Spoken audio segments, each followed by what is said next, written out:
चलिए बढ़ते आगे और बात करते हैं लोन ऐप पर सरकार की सख्ती की।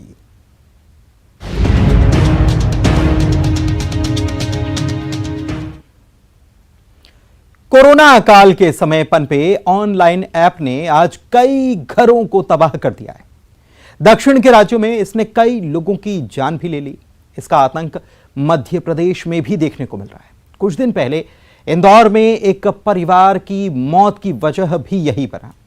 भोपाल में भी ऐसे मामले सामने आ चुके हैं। इसके बाद सरकार ने सख्ती दिखाई है। गृह मंत्री नरोत्तम मिश्रा ने गूगल से इन ऐप्स पर कार्रवाई के लेकर कहा, जिसके बाद अब 2000 से ज्यादा लोन ऐप इससे हटा दिए गए।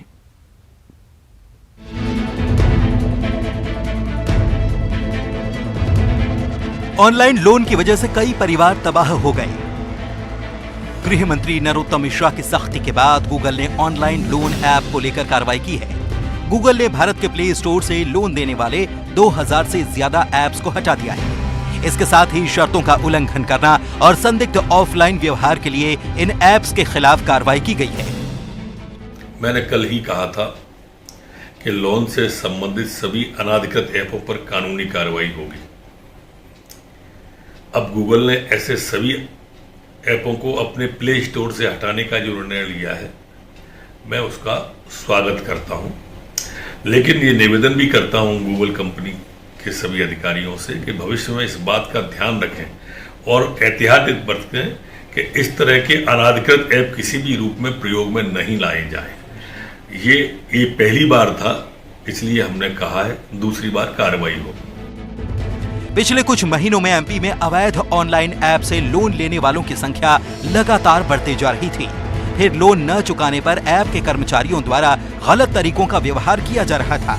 यहां तक कि उनको ब्लैकमेल, उनके परिजनों, दोस्तों को मैसेज तक भेजा जा रहा था। इसके चलते लोन लेने वाले सुसाइड तक कर रहे थे। हाल ही में इंदौर में भी इस तरह की घटना सामने आई थी, जिसमें एक परिवार तबाह हो गया था। Bureau report, news 18 Madhya Pradesh.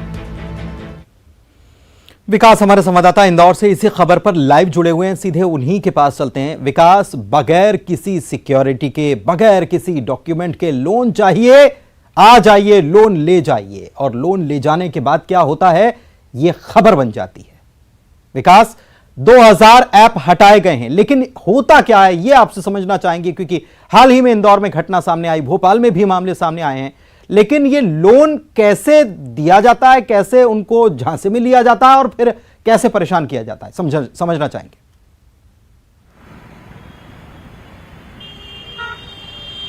जी हाँ, बिल्कुल पुनीत, जब भी कोई बैंक लोन देता है तो उससे पहले वो सबसे पहले चेक ये किया जाता है कि रीपेइंग कैपेसिटी है अथवा नहीं है, अर्थात आप लोन चुका पाएंगे नहीं चुका पाएंगे। यही वजह बनती है कि कई बार लोगों के पास वैध दस्तावेज बहुत अधिक नहीं होते हैं, इसीलिए वो आसानी से लोन ऐप का रास्ता चुन लेते हैं। ये लोन ऐप के माध्यम से आप बहुत सामान्य से दस्तावेज प्रस्तुत करते हैं और आपका लोन ग्रांट हो जाता है। हालांकि इसके बाद फिर शुरू होता है लोन ऐप का जो अवैधानिक तौर पे चल रही है लोन ऐप, उनका खेल शुरू हो जाता है। वो चक्रवर्ती ब्याज लगाते हैं और अगर सही समय पर आप पैसा नहीं दे पाते हैं तो उनके जो कर्मचारी हैं वो आपत्तिजनक बातें करते हैं। इसके साथ साथ कुछ ऐसी भी लोन ऐप है जो जिस वक्त आप लोन लेते हैं उस समय एक्सेस आपके मोबाइल का वो कर लेते हैं, अर्थात आपके मोबाइल में जो भी डेटा होगा वो सभी उनके पास पहुंच जाता है। वो तमाम ऐसे नंबर को सेव कर लेते हैं जो आपके महत्वपूर्ण नंबर होते हैं और उसके बाद उन नंबरों पर आपके माध्यम से कई ऐसी जानकारी, कोई ऐसे फोटो, वीडियो और आपत्तिजनक मैसेज भेजे जाते हैं जो आपके लिए कहीं ना कहीं हानिकारक साबित होते हैं। और यही वजह है कि जो लोग हैं वो लोन ऐप के मकर जाल में फंस जाते हैं। बीते दिनों की अगर बात की जाए तो इंदौर के बाणगंगा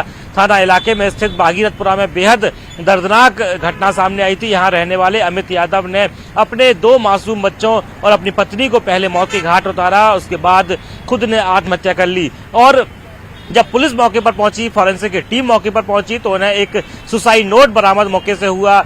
सुसाइड नोट में स्पष्ट जिक्र किया था कि उन्होंने कुछ लोन ऐप के माध्यम से लोन लिया था जिसमें सामान्य सा पैन कार्ड और आधार कार्ड दिया था और उनको ये जानकारी मिली थी कि यदि लोन लेने वाले व्यक्ति की मौत हो जाती है तो उन्हें लोन नहीं चुकाना पड़ता है। शायद यही जानकारी की वजह से उन्होंने अपने पूरे परिवार को मौत की नींद सुला दिया और उसके बाद खुद ने आत्महत्या कर ली। हालांकि ये इस घटना के ठीक 24 घंटे के भीतर ही खुद गृह मंत्री नरोत्तम मिश्रा इंदौर पहुंचे थे और उन्होंने इंदौर कमिश्नर हरिनारायण मिश्रा को सख्त निर्देश दिए थे कि इस पूरी घटना के बारीक बिंदुओं की पड़ताल की जाए। सभी बिंदुओं की पड़ताल के बाद जो लॉन्च ऐप जो है उनके खिलाफ भी कड़ी कार्रवाई के निर्देश दिए गए थे। उसके बाद यही असर है कि लगभग 2000 ऐसे एप्लीकेशन जो अवैधानिक तौर पे लोन के नाम से चल रहे थे, जिनके पर लोन ग्रांट किया जाता था और उसके बाद कस्टमर से धोखाधड़ी की जाती थी और उन्हें परेशान किया जाता था, और उसी का नतीजा है कि लगभग 2000 ऐप को प्ले स्टोर से, गूगल प्ले स्टोर से, इसके साथ साथ अन्य प्लेटफॉर्म से हटा लिया गया है। विकास, एक चीज है, इंदौर को तो मिनी मुंबई भी कहा जाता है और यंगस्टर्स जो है लाइफ को आसान करने के लिए, और अगर आसानी से लोन मिल जाए तो बड़ी संख्या में जाहिर सी बात है उसका इस्तेमाल भी करेंगे। ऐसा कोई डेटा, चूंकि कमिश्नर प्रणाली है, तो ऐसा कोई डेटा क्या पुलिस के पास है कि किसी ने इसको लेकर कंप्लेंट की हो, और कितने लोगों ने इसके चक्कर में अभी तक ऐसा आत्मघाती कदम उठाया है? साथ ही साथ आपसे यह भी जानना चाहेंगे कि क्या कोई ऐसा सेल बनाया गया है कि इस प्रकार की फाइनेंस से जुड़ी हुई शिकायतें जो भी ऑनलाइन जो होती हैं उसको लेकर कोई कदम उठाया गया है क्या? पुनीत, अगर बात की जाए ठगी से संबंधित प्रकरणों की, तो यहाँ पर क्राइम ब्रांच अलग से इसकी मॉनिटरिंग करती है, जांच करती है, कार्रवाई करने का दावा करती है। इसके साथ साथ साइबर सेल का भी गठन मध्य प्रदेश के सभी शहरों में है, उसमें से इंदौर में भी है।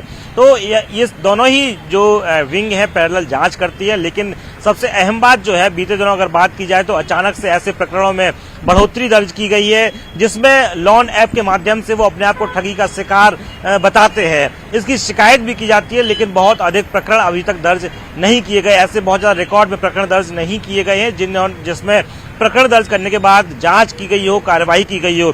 संभवतः यही वजह भी हो सकती है कि लोगों को बड़ा कठोर और ठोस कदम उठाना पड़ता है, कई बार वो मौत के मुंह में भी चले जाते हैं। हालांकि जब ये घटना, लेकिन ये विकास मामला अपने आप में गंभीर है। अगर ये ऐप अवैध हैं तो अवैध हैं और ये डॉक्यूमेंट्स मांग रहे हैं, आधार कार्ड या पैन कार्ड मांग रहे हैं, जो कि बहुत इंपॉर्टेंट डॉक्यूमेंट होता है, और इसका इस्तेमाल फिर ये अवैध तरीके से कहां कहां कर सकते हैं, इसके बारे में भी सोचना होगा। इनको कैसे लाइसेंस मिल जा रहा है या नहीं मिल रहा है तो भी ये काम कर रहे हैं, तो कैसे कर ले रहे हैं, बहुत सारी बातें। एक बहुत बड़ा मकड़ जाल ये है और इससे लोगों को बचने की जरूरत है। बहुत शुक्रिया आपका इस जानकारी के लिए। और बात अब बेजुबानों से